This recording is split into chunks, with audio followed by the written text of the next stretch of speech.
काकडी शिर्डी विमानतळ रोड आहे तिथं तो बिबट्या कुत्र्याच्या मागं लागला होता कोरळ शिवारी. तर त्या कुत्र्या पुढं पळून गेला, पाठीमागून बिबट्या पळत होता, गाडीवाला आला त्याला डायरेक्ट ॲक्सिडेंट झाला त्याचा आणि तो पडलाय. पण अजून जिवंत आहे. पण वन अधिकारी काय लवकर रिस्पॉन्स देईना. एक जण आलाय, शेवटी मला नाही विलाजांना मुनगुटीवार साहेबांना फोन करायची पडेल. तरी सुद्धा अजून काही गाडी नाही. आता 8:45 घटना घडली. आता किती वाजले? 10 वाजून गेले, 10:30 झाले, तरी अजून काही गाडी येईना. आणि तो बिबट्या अजून पण जिवंत आहे.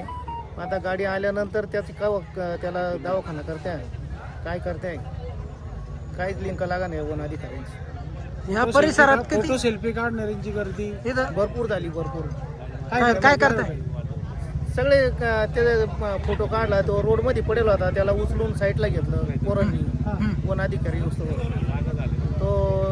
आता हे प्रत्येक जण येत फोटो काढताय. आता ते वन अधिकारी एकटेचे साखरे साहेब, त्यांना कोणी ऐका नाही. सगळे वरची माणसं येतात, थांबताय, गर्दी झाली भरपूर. या परिसरात किती बिबटे बिबट्यांची काय दहशत आहे? 3 बिबटे या परिसरात. आता त्याच्यातला एक याचा ऍक्सिडेंट झाला, अजून 2 बाकी.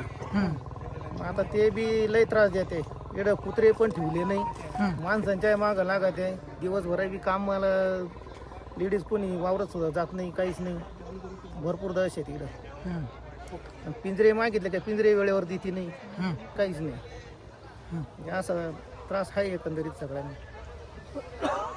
शिर्डी नांदुरखे रोडच्या वर नाही का कुत्रा समजून एका माणसाने दगड मारला, तो निघाला बिबट्या. तर तो बिबट्या घाबरून हायवेला आला. तर शिर्डीच्या आपल्या रोडवर पिकअप गाडी येतो, तिने पहिली धडकली, तो जास्त जखमी खाली पडला. आणि दुसरी गाडी आयसर आली, त्याच्या पायावरून गेली, तो अजून जास्त जखमी झाला आणि भरपूर रक्त त्याचं वाहून गेलेलं आहे. पोलीस पार फोन केल्यानंतर अर्धा तासाने आलेले, अजून वन विभाग आले नाही. तो बिबट्या तर जिवंतच आहे, अजून तक वन विभाग आलेला नाही. किती वाजता झाले? सुमारे 8:45 दरम्यान. तुम्ही स्वतः बघितलं का? आम्ही स्वतः होतो तिथे, आमची गाडी तिकडून येतच होती, आम्ही समोरच झालं. किती बिबटे असतील? तर जास्तीत जास्त 3-4 बिबटे असतील आरामात एवढ्या परिसरात. नेहमी असतो इकडं, नवीन नाहीच आहे काही. अडचण म्हणजे शेतात कामगारांना अडचण येते. आता सर्वांना माहिती मार्च किती बिबटे वाढलेले.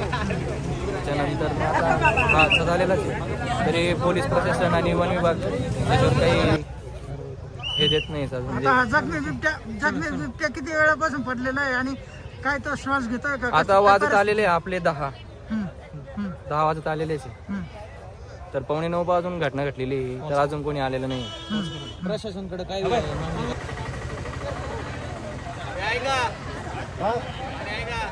आणि काय सांगणार